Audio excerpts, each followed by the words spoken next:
I have a bit of a problem. Whenever I try to think of an idea for a video, my mind's always clouded with stupid thoughts. Like, will this look good? Will people like it? Will they shit on it? This isn't the way to think. You should make things that make you happy and give you some type of fulfillment. One of my favorite animes of all time is Cowboy Bebop. I'll get around to making a top 10 anime, top 10 manga list for sure, but today we're going to be talking about one of my favorite genre-busting space westerns. Now, my point at the beginning of the video about doing things that make you happy, I'm sure you're all aware of the countless video essays, analyses, reviews pertaining to a certain space-theme anime, which might make it seem weird to put another one out. However, I'm doing what I enjoy, throwing my hat in the ring, getting my opinion out there, no matter how irrelevant.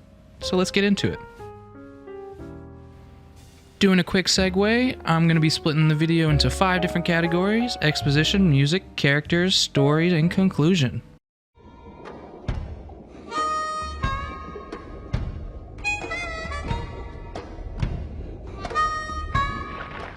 Cowboy Bebop was released in April 1998 in Japan by Sunrise Studios, a subsidiary of Bandai Namco. While the original run in Japan only released half of the series due to adult themes, Cowboy Bebop would be revived a year later on April 24, 1999.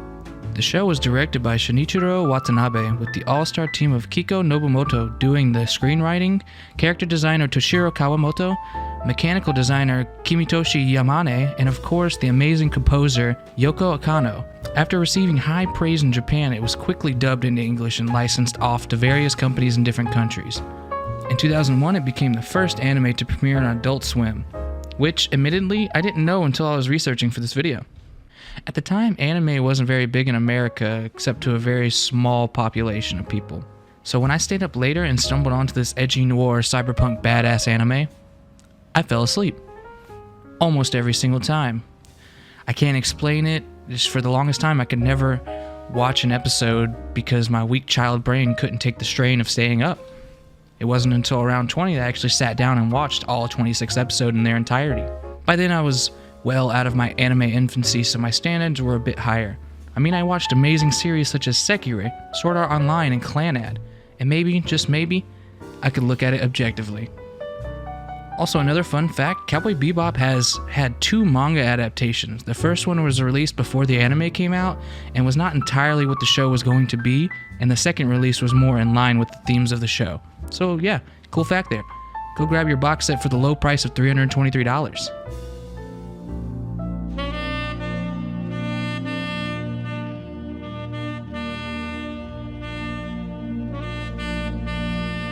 I bet you thought I would play Tank right off the bat to drive forth the point that the music in this anime fucking slaps. But no, I'm opening up with Space Lion.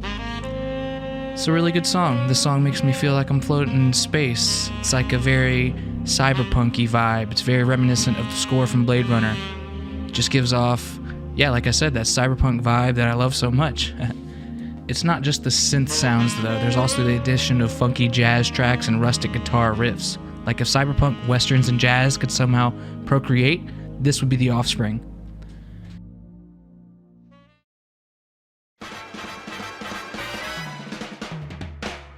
Yoko Kanno is really up there with some of my favorite composers of all time, blending jazz, western, and opera in a way that normally would cause criticism, but in the case of Bebop's director, they fed off each other. Watanabe would listen to Kanno's music and come up with scenes based entirely around the music. In fact, the music was in production before anything, which is why it's so important to the series and others. Music, I mean. The passion and dedication to the music and sound design are some of the most important parts of my enjoyment in the series, hence the reason why it's one of the top 5 categories.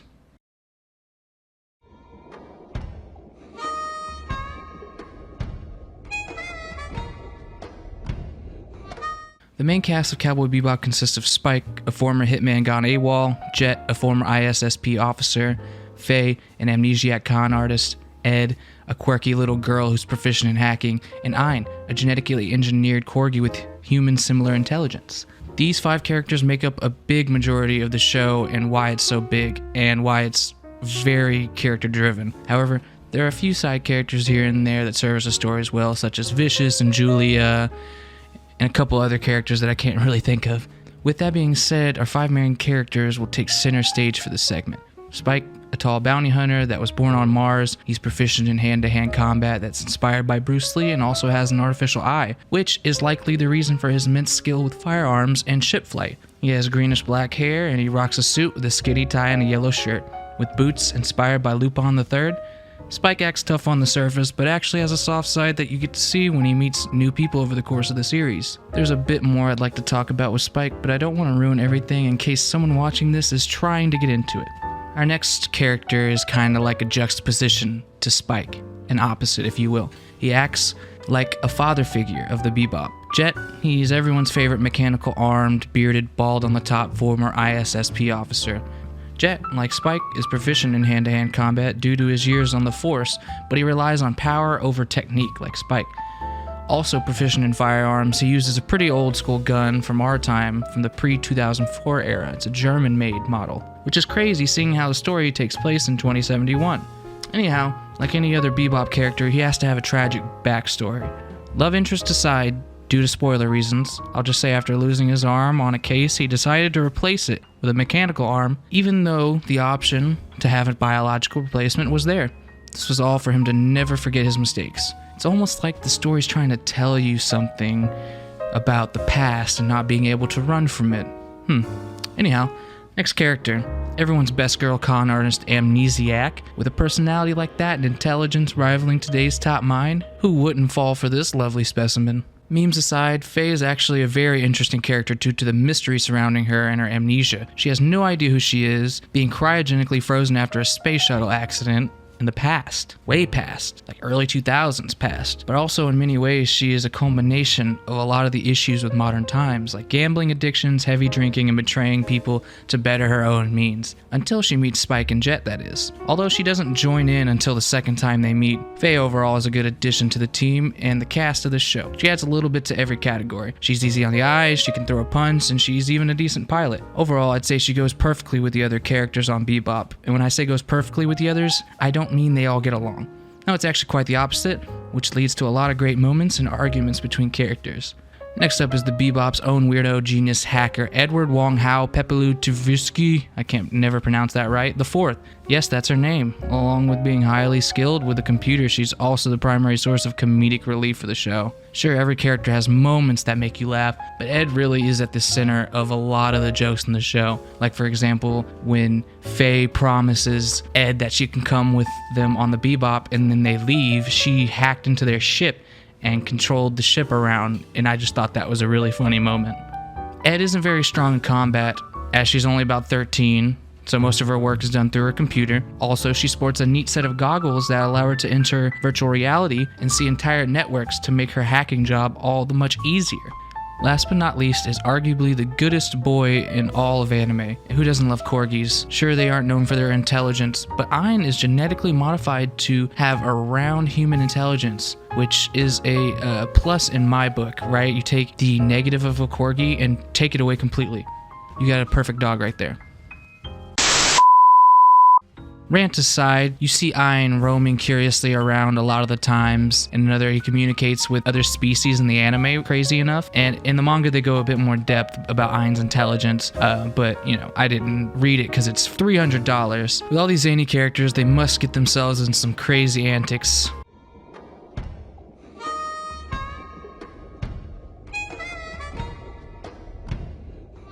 The story of Cowboy Bebop isn't very straightforward, meaning it doesn't necessarily follow the same rules, such as protagonist has goal, they want to achieve the goal, which leads to the events of the story being carried out, introduction, rising action, climax, falling action, conclusion, like that type of story. It's more of a character-driven story, and you'd want to find out what happens to Spike, why did Jet leave the ISSP, where did Faye come from, who's Ed's parents, stupid things like this. You want to learn more about the characters, not necessarily the world they inhabit, although that is a cool side of the show. You want to know more about these characters and see them interact with each other more and more and everything to work out for them. The story is episodic in nature, aside from a few two-part stories, which play a major role in progressing and ending the story. The story is very reminiscent of Star Trek episodes, where every episode we go to a new planet or a system or whatever, and we meet a few new characters and get introduced to a location-specific problems. And usually, aside from the earlier mentioned two-parters, the problems are solved by the end of the episode and everything goes back to normal. For example, one of my favorite episodes is called Toys in the Attic. In this self-contained episode, the crew doesn't leave the Bebop, and the only characters there to interact are the main characters and a mysterious blob, which keeps incapacitating each member one by one until it's just Spike. Trouble to kill this blob and to find out it was his own fault that the blob existed because he put an alien lobster in the fridge and forgot about it for a year. I just thought that was funny. And then he has to eject the fridge into space, and then that's just it. At the end of the episode, everything's fine. It goes back to normal, like it's an episode of The Simpsons. In episodes like this, we get to see fun interactions between characters like Jet and Faye in the beginning when they're gambling, and Spike and Ed towards the end when they're the last ones left. But at the same time, the main story really doesn't go anywhere, which isn't necessarily a bad thing. It just makes those serious moments feel well-deserved. Take the following 2 episodes. It's one of the 2-parters that I won't spoil too much for some reason, because spoilers. Faye leaves the Bebop with all their money and incites chase from Jet, for whatever reason. Meanwhile, Spike is dealing with long-lost issues brought up from his mysterious past that he needs to sort out, which overlaps with someone Faye has met, leading to all these characters to come together for an epic climactic battle for the first half of the show, essentially, the ending of what is essentially the first season. Avoiding spoilers because these moments are some of the best in the show due to a few and far in between glimpses into the endgame of the show. That's what Cowboy Bebop's strength is, making you care for these characters so much that no matter what the setting, whether it be the inside of the ship or some new planet or wherever they are, it makes you want to see more of their journey.